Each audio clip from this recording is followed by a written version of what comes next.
Are the Colorado Avalanche facing more pressure than any other team in the league to win this year? Let's talk about that. New episode of Locked On Avalanche coming at you.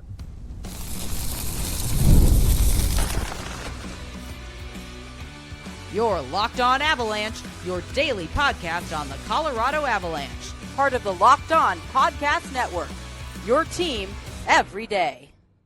All right, everybody. Welcome to another episode of Locked On Avalanche, part of the Locked On Podcast Network, your team every day. I'm your host, Chris Maselli. Joining me, as always, is Mr. Zach Pearson. We will be getting to those EA NHL 27 player rankings. The hometown remix jerseys, they were announced last week. Haven't had time to talk about those. We'll see what those are all about. But where we're going to start today is the reason why we're talking about this, about if the Avalanche are facing more pressure than anybody else, is because Shannon, the hockey guy over on YouTube, did a ranking. He does this every year. And we like Shannon over here. Yeah.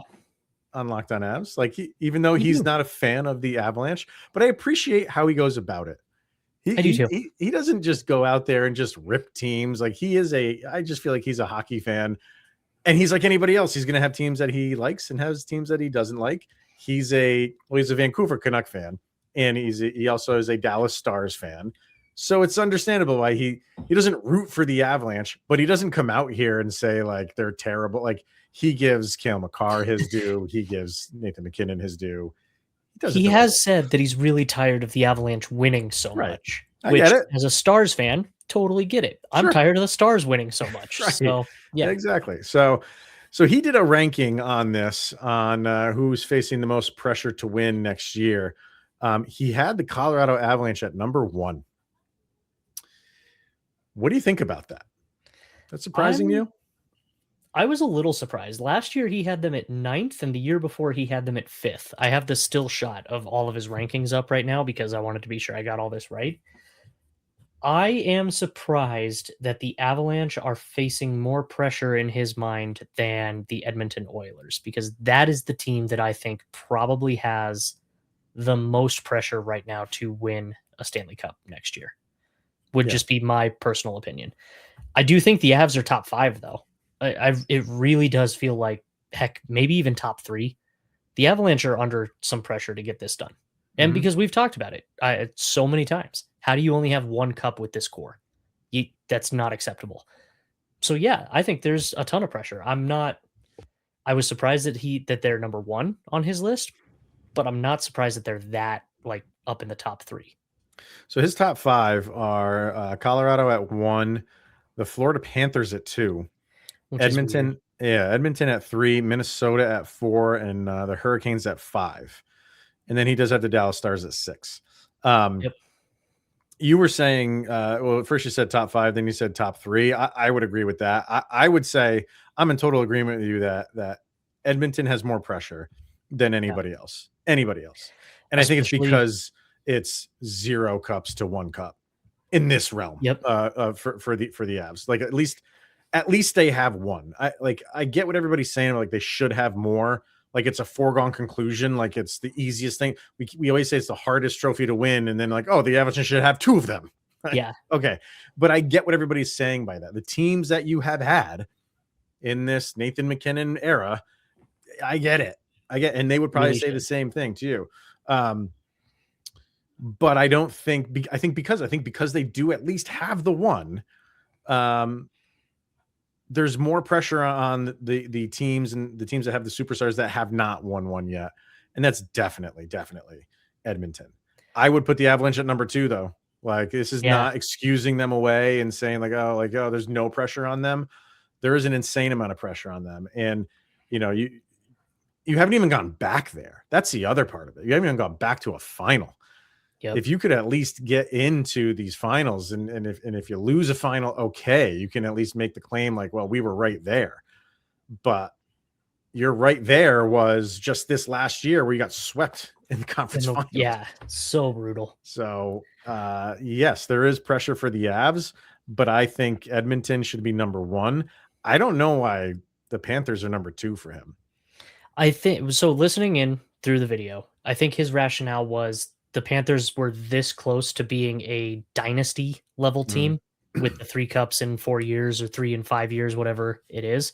They're right there on the cusp. If they get that third, they go down as one of the better. So I get the pressure. I can see them being up there. I don't know that they crack my top 5. They might crack my top 5, but I don't think they're number 2. Yeah, I think there's some pressure on them. Just moves they made this offseason. Old again. Like you won those Stanley Cups and then you missed the playoffs. Yeah. Completely. So I think there's pressure to them, and they made the moves to do that, to get back into the mix. Yep. So yes, I agree that they are up there, but I wouldn't put them at number 2. To me, I think you got to put Carolina like in the top 3. If I'm putting Edmonton at 1 and Colorado at number 2, the team that's defending the Stanley Cup title like has got to be up there. So really? Yeah. I think that's pressure. See, you can't there's so much pressure on you to repeat that and not do what Florida did and implode and miss the playoffs. So maybe a lot of pressure to go back to back. That's a lot to ask, but there's a lot of pressure to perform again and maybe at least get back there or be at the top of the stand or just prove that, you can run it back again.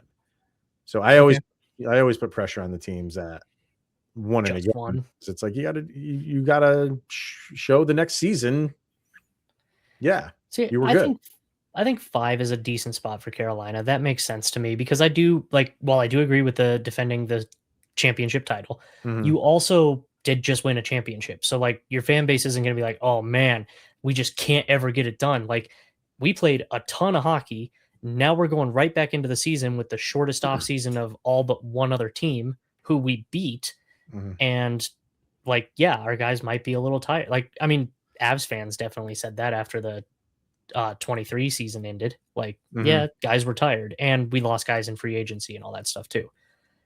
Carolina didn't lose that much though. So I can see the pressure still being a little bit up, and it does go a long way to really being, was this a fluke or did they really earn this victory? So I can see that pressure. The funny thing, like what you said, is it's like, like you just won it. And right now, there's like no pressure, but as soon as that regular season starts and it doesn't matter anymore that I don't want to say that it doesn't matter. Yes, it does matter that you won. Like when the new year kicks in, the new season kicks in, to me, it's just like, you can't start fresh, keep bragging about it. Although you can, I just don't want to hear it. I don't either. Right. So, you know what I mean? Like, it's just, once you get back into like, hey, everybody's 0-0 and everyone's battling again. I feel like that kind of goes, okay, now let's get back to work and do this again. I want to ask you about one of the teams on the lower end here, because everybody loves talking about the San Jose Sharks. Yeah. And he's got them at 22. Do you think there's some pressure on San Jose to make some waves this year? Not this year. You don't think so? I think 22 is a little too high. I don't think they need to be below like 25, 26, but I think 22 is maybe the highest of where I would put them. I don't think they have that much pressure to win it all, because that's what they're talking about. Pressure to make the playoffs and take that next step forward. 100% it's there. Right. But I think back to, and I know the Sharks weren't this bad last year, but after the 48-point season, the Avalanche pushing for the playoffs, like there was pressure to get back into the postseason, but nobody was like, oh man, the Avs have got to win the cup. Like nobody was thinking that. Right. Make it to the playoffs. Start to show that you're building in the right direction. I think that's the pressure that someone like San Jose is under. I don't think they're under the pressure to win the cup. I don't think their fans are even putting that much pressure on them. I think they are, hey, we've got the opportunity to make it to the playoffs, and then we see what happens. If they win the cup, it's just the ultimate cherry on top of the cake. Yeah. But getting into it, I think, is the pressure that they're under right now. Right. I think the pressure is different for them. It's you're right. It's not winning a cup. I don't think anybody is expecting that this year. Yeah. But improvement and securing a playoff spot, I think, is the pressure on them, because, Celebrini's not sneaking up on anybody anymore. You know what I mean?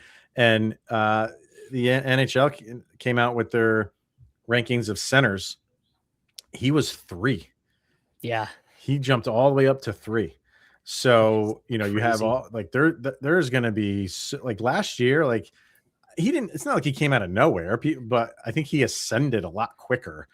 And his trajectory went a lot quicker than people thought. So it's like, okay, you can't regress now. Nope. That's your baseline, my man.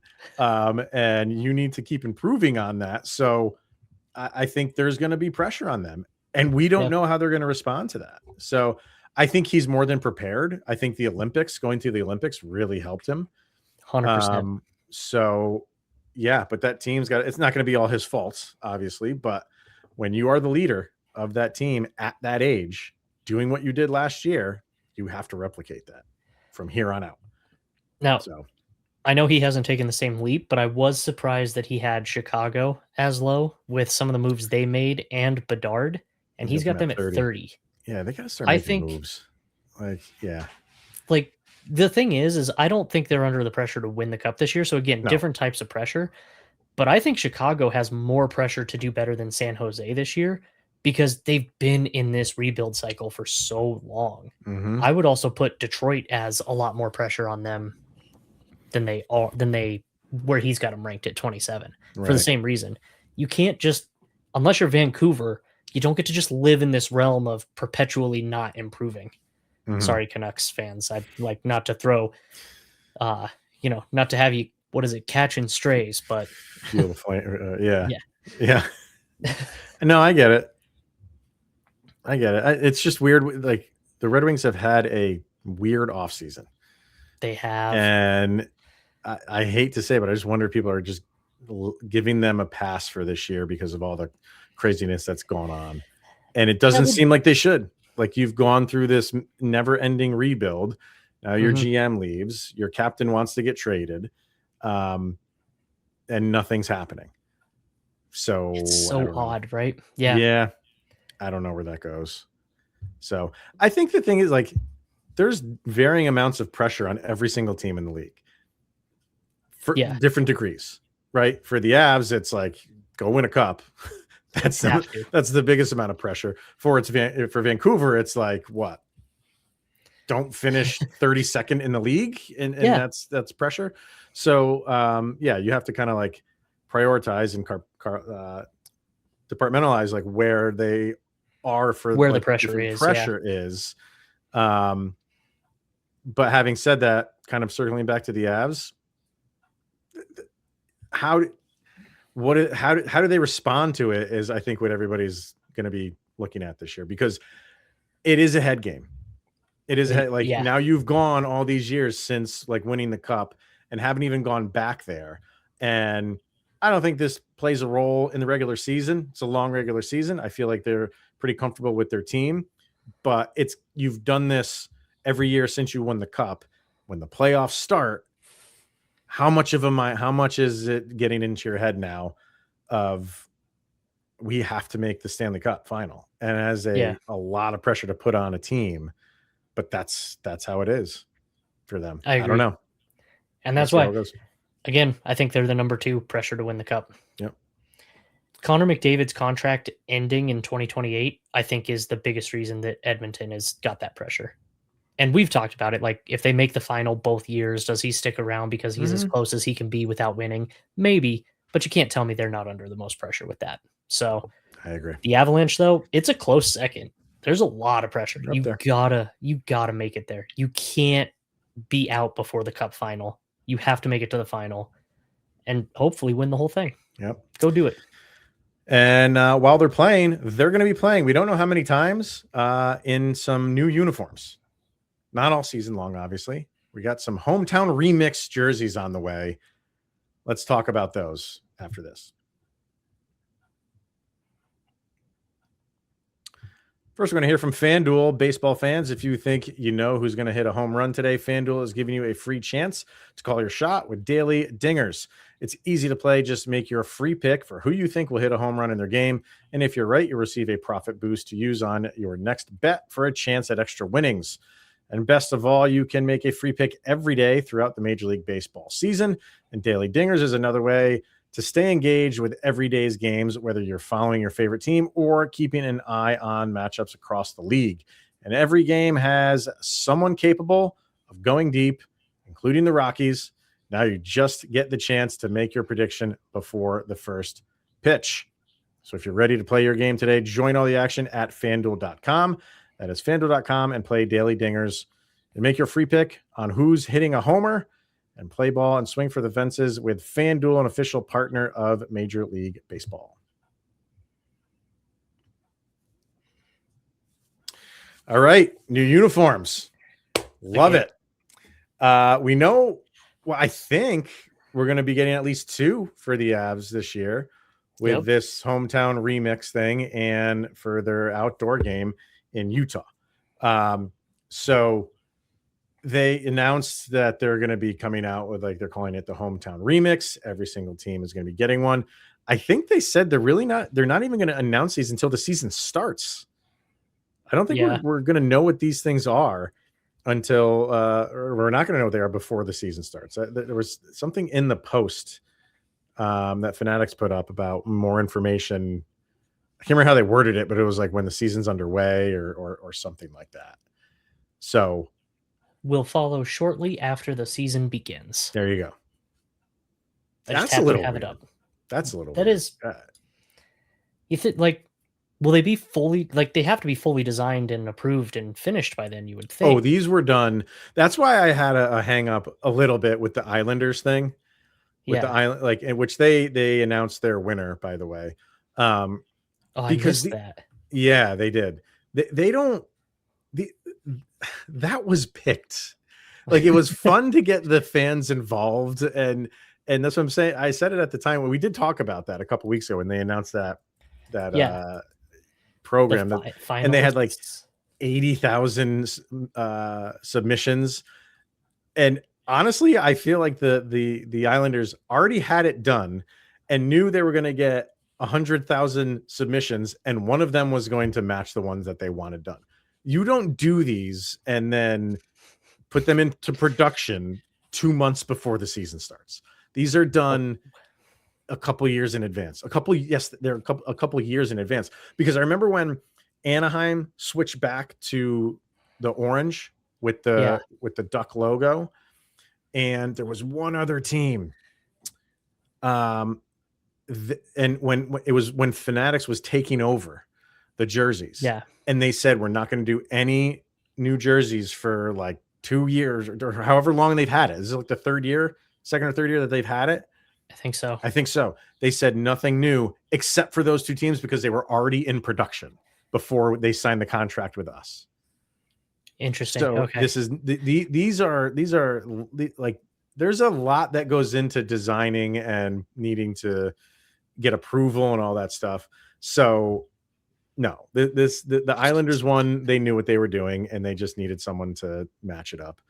And so for these, like, they've known what these are for a couple of years, or at least they've been working on them for a couple of years. Yeah. So I'm really curious to see what these end up being. Yeah.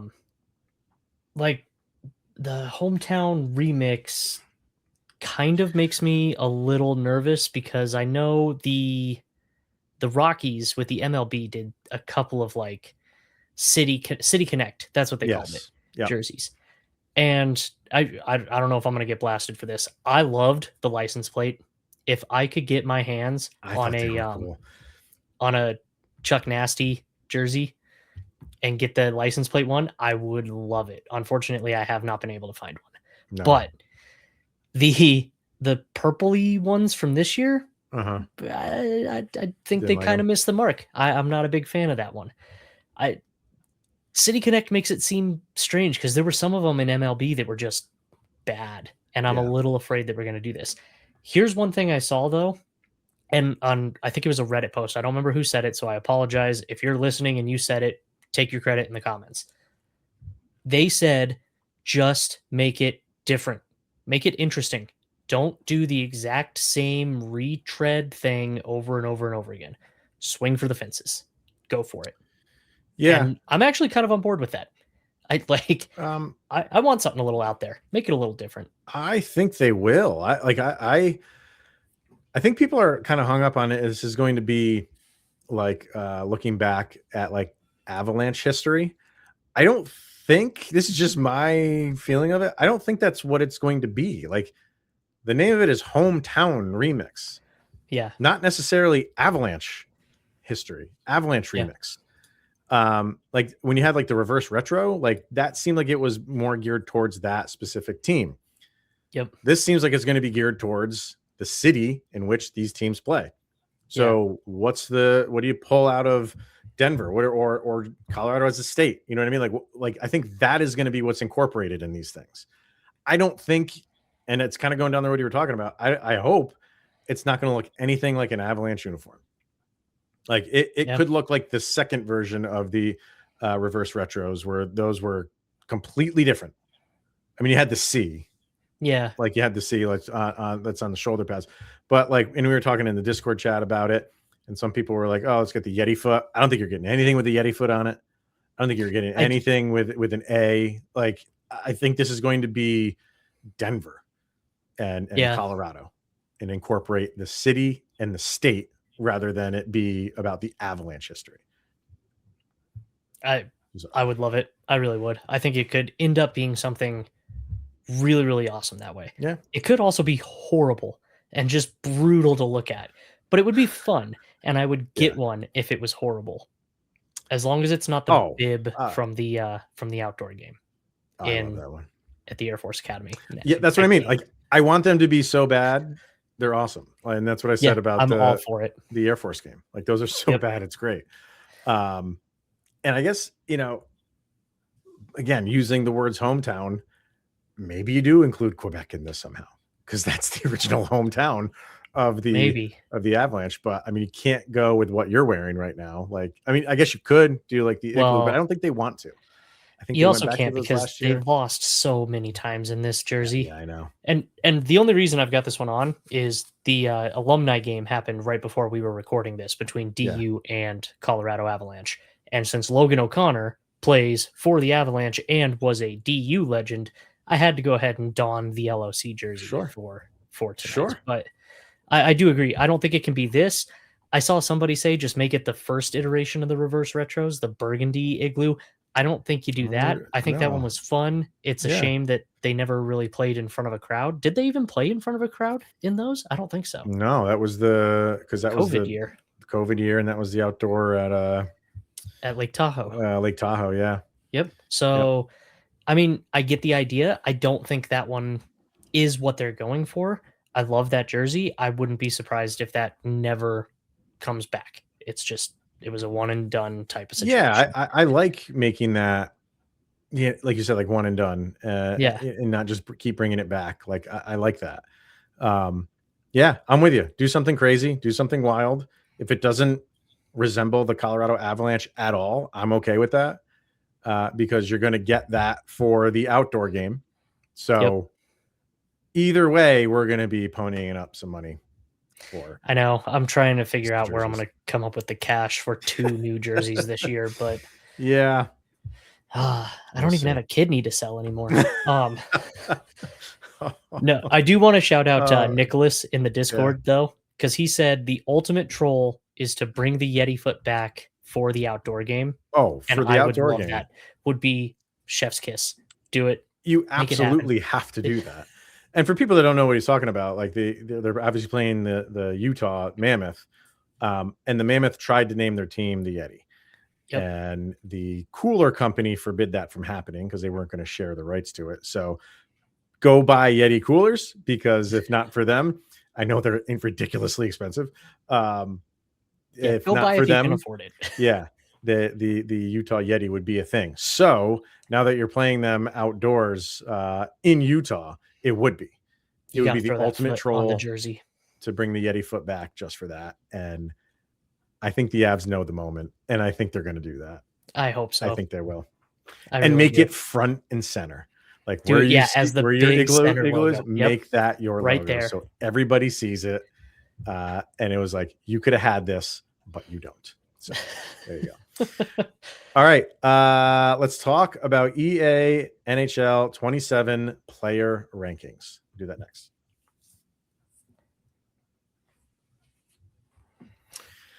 All right. I'm curious to hear your take on this stuff because I get a kick out of this, man. Like I don't know why people care so much about these rankings.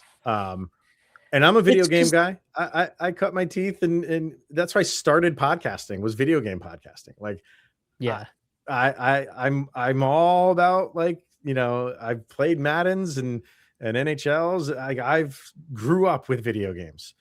I've never been attached to the rankings released and just the discord that comes with people furious over these rankings. In hockey, it seems to be the fans. I don't really feel like the players care that much. In football, the players are going to like social media and angry about it. I get a kick out of it, but it is what it is. We're going to talk about it because it is kind of a big deal. So I'm going to start on the NFL piece since you brought that one up. Sure. NFL players are not just NFL players. And I think this is actually something the NHL, we talked about this on the last one. How do you market your players better? Well, the NFL does that. And when you are a player in the NFL, you're not just a Denver Bronco or an Atlanta Falcon or whatever team you play, right? Like, you're not just a player for that team. You are a brand as soon as you hit, like, the NBA does it a lot too, but I notice more in the NFL because I watch more NFL. So you're protecting your brand at that point. Like, so I get kind of where they're coming from because they're not just playing football anymore. This is how they're going to continue to make money years after, is build up the brand, build up the mystique, and be able to sell themselves post playing career for some of these high end guys. And you think a ranking on a video game is going to do that? I don't think it solely does it, but I think that's why they get mad, because I think it's all a cumulative part of it, right? Right. Also, they're competitive. These guys are uber competitive. That's true. Like in the NHL too. And so I do get that, you know, NHL players maybe don't make as big of a deal out of it, but you can't tell me that if, I don't know, like Nikita Kucherov and Leon Draisaitl were sitting next to each other, like arguing over something, Cooch wouldn't say, I'm a 97 and you're a 96. Like, just as a rib and a fun situation, because they're competitive guys. They absolutely are. Sure. The fans getting mad, it makes me laugh. I love watching it, but also because I totally can empathize with where they're coming from. These are your guys. I don't want Nathan MacKinnon behind Connor McDavid in anything. So don't make Connor McDavid ranked higher than my boy Mac. Yeah. But also I'm understanding of how, you know, stats and real life works. So like something like that. So if you're watching on YouTube, I'll just bring up these rankings as we're talking about them. So there's like your top 10 overall. And did I hear that correctly? Like Connor McDavid with the first ever 99 player ranking? It is not the first ever 99. It's not the first ever 99? The first in like 26 years, I think, is the first time that anybody's got it. Okay. So like maybe 99. I don't know, but Gretzky probably not. They got community noted on Twitter for it. Oh, really? Okay. Yep. So he's in 99 and you know, first time in 26 years, big deal. Yeah. Doesn't happen. Nathan MacKinnon is second overall at a 97, tied with Kucherov at 97. Draisaitl 96. So you got Celebrini, Makar, Pasternak, Werenski, Sidney Crosby, and Quinn Hughes, all with 95s. So, like, here's my thing. Like, I pay attention to this, right? So I saw that, and I saw Cale Makar at a 95, and I go like, oh, I don't agree with that. And then I went on with my day. I had an enjoyable day, and I don't think I thought about it the rest of the day. I was out of my mind angry for the next 12 hours. I think Cale Makar should be higher than a 95. I put him at, but what I'm thinking is Cale Makar should be a 96. That's also the reason why I'm not like losing any sleep over this, because I think he's a point higher, 2 at the most right now. So are they that far off? No. It's okay. It's not like they put him at like a 90 or something like that, but that's the reaction is, oh my God, like you put Makar, you lumped Makar in with all these other guys at 95, where we all think he should be in his own stratosphere and his own number. And I agree with that. But Yeah. I'm okay. Like you put him with excellent players. Is he above them? Personally, yeah. I think so. What do you think? I think so. I'm going to throw this one out here real quick too, because you got Nathan MacKinnon at a 97. You got Cale Makar at a 95. Avalanche players, I think in general, are not all. There's not that many like crazy high. I think Natchez is the next one at 92. Natchez is a 92. Yeah. And then there's nobody else in the 90s. No. I want to speak to somebody at EA because I feel like they are intentionally downgrading Denver team players. Oh, so you're starting Nathan MacKinnon should have been a 99 with Connor McDavid. Cale Makar absolutely should be up there in the 97 to 99 range. Pat Surtain did not get a 99, and that guy is the best corner in the NFL right now. So yeah, EA Sports, I can't take you seriously. And until you fix your Denver rankings, I don't even know if I can buy your games. So so you mentioned Surtain. Like, do you feel like he should be a 99 because he is currently the best cornerback in the league? I do. Okay. See, I think of it differently. I think of like, yeah, I have no problem with McDavid being a 99, not because of like how he's playing right now. It's just like over the course of his career, he's been the best in the league. Yeah, but it's NHL 27. It's this season. Yeah, I know. See, and that's the thing. Like, if it was NHL all-timers, then sure, that changes it. God, I thought it was Duchesne again. If you're watching on YouTube, the picture of Zach Werenski, just if you glance past it quickly, I keep thinking it's young Colorado Matt Duchesne, and it just catches me off guard. And did wear a Blue Jackets jersey for a hot second too. So yeah, he did. Yeah. Yep. But no, I do think like you got to rank it off of where they are in the league at this time, not the course of the whole career. I'm also going to add on to that. I don't think that means Connor McDavid is not a 99 this year. Mm-hmm. I think he probably still deserves that number. Let's be honest. Connor McDavid is really, really good at hockey. I would say, he deserves it in years past. Yeah. Like why are we giving it to him now? I think you missed the boat on giving him a 99 because he's had seasons in the past better than the one that he just had. And the one he just had was great, obviously. But you had an opportunity to give him 99s 3-4 years ago, and it would have been warranted. The year Nathan MacKinnon won his heart. If we're going by that, and you're right in how they do this, it's like the current year that you're playing. How did Nathan MacKinnon not get 99? That's why I don't care too much about this. There's your goalies too, by the way. I think Wedgwood should have been in there or no? He's an 87, so he's tied. So he technically is. It's just they just ran out of room. Dostal, Wolf, yeah. Well, and what's crazy is if you sort on EA's website by you filter by goaltenders. Yeah. So I just went ahead and did that.